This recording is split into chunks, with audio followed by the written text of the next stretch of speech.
Hello po sa inyong lahat mga ka-crypto. Ako po si Pinoy Crypto Trader at sa video na ito ay atin pong pag-usapan kung ano nga ba ang papel ni XRP bilang safe haven laban sa mga malalaking cryptocurrency tulad po ni Ethereum, Dogecoin at saka Solana.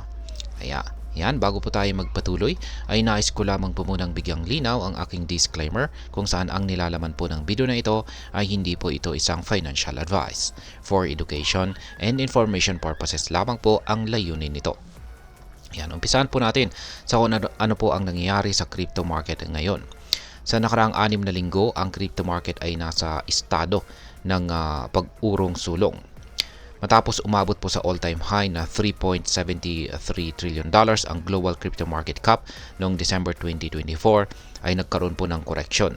Naging limitado po ang paggalaw ng market sa pagitan po ng $3.1 trillion hanggang $3.3 trillion.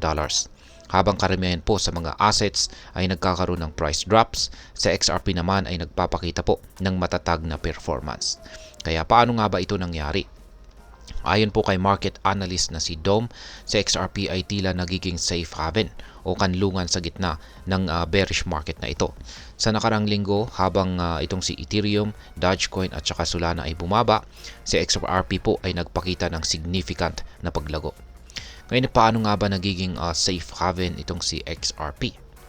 Kaya meron pong mga ilang datos na nagpapakita kung paano nagiging matatag si XRP laban sa iba pang mga malalaking cryptocurrencies. Kaya, ayan, noong January 7, ang XRP Ethereum ratio ay nasa 4 0 digits 65-61. Ayan. Pero pagsapit po ng January 13 ay umakyat po ito sa 3 0 digits 8042 ETH. Ibig sabihin ay na-outperform po ng XRP itong si Ethereum ng 22.5% sa loob lamang ng isang linggo. Yan, ang Dogecoin naman ay bumagsak ng 10.8% sa nakarang linggo, habang sa XRP ay tumaas ng 8.7%. Sa XRP Doge ratio ay bumaba po ang halaga ng Doge mula sa 0.1597 XRP noong January 7 papuntang 0.1315 XRP noong January 13. At ang resulta, ito po ay isang malaking 17.6% na outperformance na XRP. Ang itong si Solana naman ay nakaranas ng pinakamalaking pagbagsak na 15.7% sa nakaraang linggo. Samantala ay tumaas naman ang XRP or XRP Solana ratio mula 0.0105 patungong 0.0137 at nagresulta ito sa 30% na outperformance ng XRP laban kay Solana. Ngayon ay ano po ang susi sa pagkapanalo ng XRP?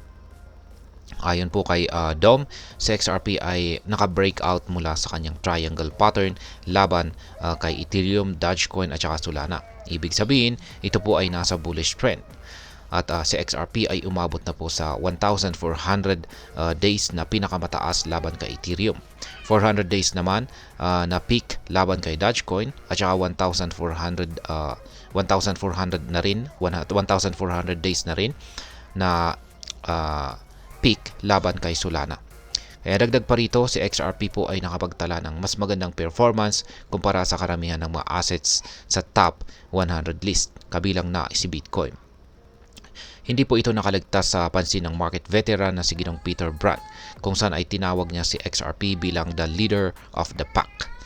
Ngayon ay ano po ang kahulugan nito para sa atin bilang mga Pinoy crypto traders o investors na interesado dito kay XRP? Yan, ang pagiging safe haven ni XRP ay nagbibigay po ito ng ilang mahalagang aral para sa atin. Una ay ang diversification. Mahalaga po na magkaroon tayo ng diversified portfolio sa crypto trading. Sa ganitong paraan ay kahit volatile po ang ibang assets tulad ni Ethereum at saka Solana, maaring umasa po sa mas stable na asset tulad ni XRP. Pangalawa ay ang tamang timing po sa investment. Kung may nakikita po tayong bullish patterns tulad po ng breakout kay XRP, ito po ay pahiwatig na maaring magandang pagkakataon para bumili o mag-hold. At ang pangatlo ay ang regulatory challenges. Bagamat maganda po ang performance ng XRP, huwag po nating kalimutan na ang regulatory clarity ay isang malaking bagay na maaari pong makaapekto sa presyo nito. Ngayon ay ano po ang maaaring mangyari kay XRP? kung magpapatuloy po ang ganitong trend, ay may potensyal po si XRP na magpatuloy sa kanyang paglago, lalo na kung magiging malinaw ang regulasyon sa crypto sa buong mundo at tataas ang adoption nito bilang safe haven ng mga investors. At syempre, kung magkakaroon na rin ng mas malawakang suporta mula sa community ng crypto. At ayan, hanggang dito na lamang po tayo sa video na ito mga ka-crypto. Sana po ay inyong nagustuhan ang aking paliwanag sa video na ito. Kung inyo po itong nagustuhan, pakiclick lamang po ang like button nito.